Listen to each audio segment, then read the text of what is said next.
Well, Egypt has launched a new campaign aimed at curbing the country's population explosion, which is nearing 100 million. Two is Enough is the government's family planning drive, which seeks to challenge traditions of large families in rural Egypt.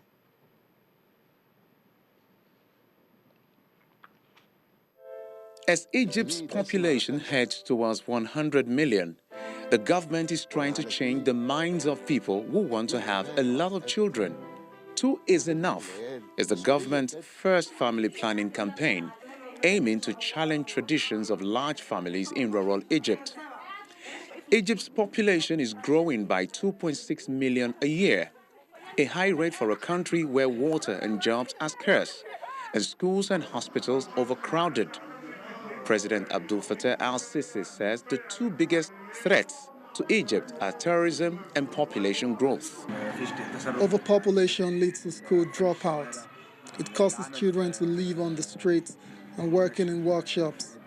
It also poses higher health risks to the mother and the child. However, the family that only has two children is not only more aware of its limitations, but also able to better feed, educate, and offer medicine to its children. Decades ago, Egypt had a family planning program supported by the United States. The fertility rate fell from 5.6 children per woman in 1976 to 3.0 in 2008, while the use of contraceptives went up from 18.8% to 60.3%. Large amounts of contraceptives were made available, and advertisement increased demand for birth control. Support for family planning from the Egyptian government and large sums from donors helped to make the program successful, said Dov Gillespie, who directed USAID's Population Office from 1986 to 1993. But Egypt was relying on donor support, and when that assistance went away, family planning was neglected. By 2014, the fertility rate had gone up to 3.5. The United States is supporting family planning in Egypt again, providing more than $19 million for a 5-year project ending in 2022, and $4 million for a smaller private sector project ending in 2020. Two is Enough is mainly financed by Egyptian money, with the Social Security Ministry spending 75 million Egyptian pounds, that is $4.27 million, and the UN providing 10 million pounds according to the ministry. The 2-year campaign targets more than 1.1 million poor families with up to 3 children. The Social Security Ministry, with local NGOs, has trained volunteers to make home visits and encourage people to have fewer children. A lot of people from my generation are now thinking of this, having less children, mainly because life these days does not allow a family to have more than 3 children.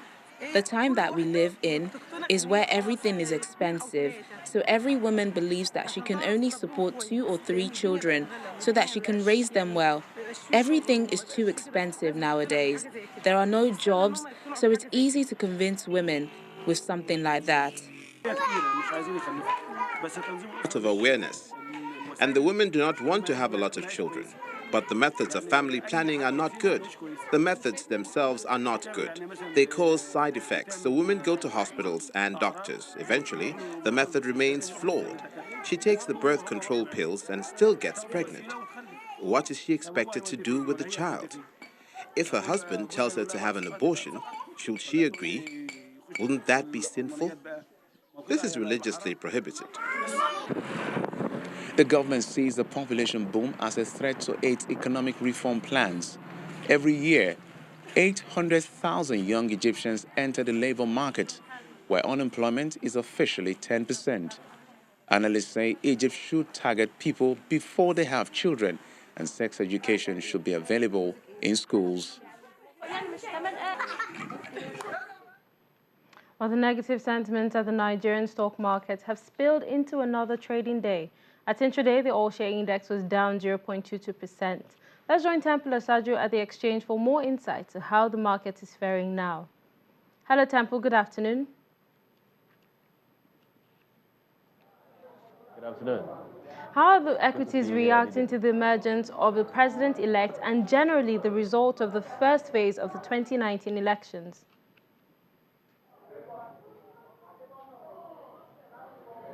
Well, I don't know if the market is really reacting to the elections at this point in time, but we know that there's a form of reaction basically from a lot of the foreign investors, and that's why we are seeing the kind of negative sentiment we are seeing right now.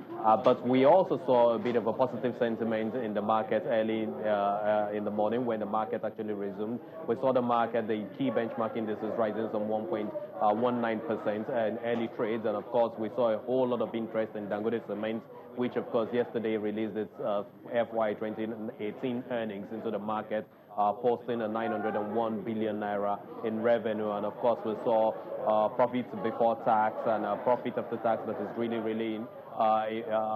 very, very impressive for the investing community.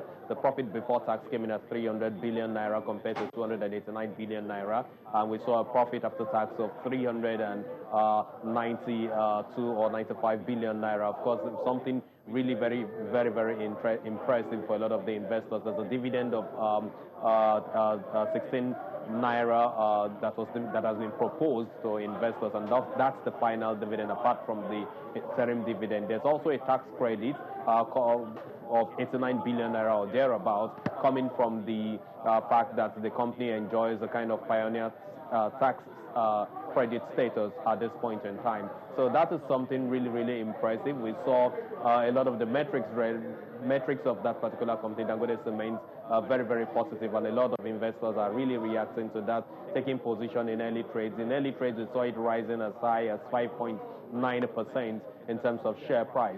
But as we speak, it has depreciated to 1.82%. It has moderated at that level because, again, we see a lot of foreign investors moving out of the market at this point in time, perhaps because the election didn't come the way they had expected it. I don't know, but that's what some traders here are saying. However, we still see a bit of interest in that particular sector, or the industrial goods sector, and that's the only sector that is currently positive in the market. If we go by what we are seeing in the banking sector, the insurance sector, and of course consumer goods sector, which is currently the worst hit at this point in time, those segments of the market are really negative.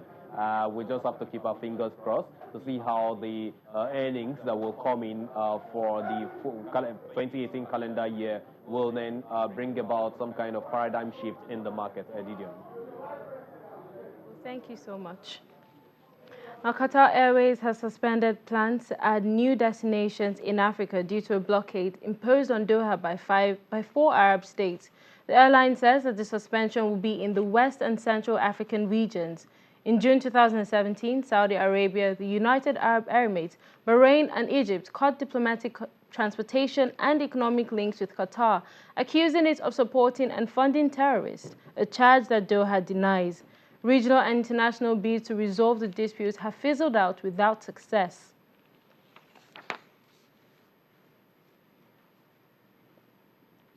Well, that's it on the program today. Thank you for watching. I'm Edidion Iwang.